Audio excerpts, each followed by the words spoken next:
Hello everyone. Welcome back to Online Help Guide. Today, in this video, I will be showing you how to change password on Snapchat. First, open the Snapchat app on your phone. Tap on the Bitmoji icon from the top left corner.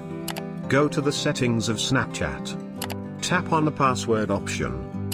Here provide your current password and tap on continue. You will see two empty text fields. Provide your new password on the first text field. Again enter your new password on the second text field.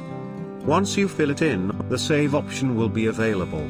Tap on it, and you will change your password on Snapchat. Thank you for watching Online Help Guide. Hope this video was helpful and you're able to change your password on Snapchat. If you like our video, then don't forget to hit the like button on our video and comment down if you have any question or feedback. Also, if you are new to our channel, please subscribe and hit the bell icon to our channel.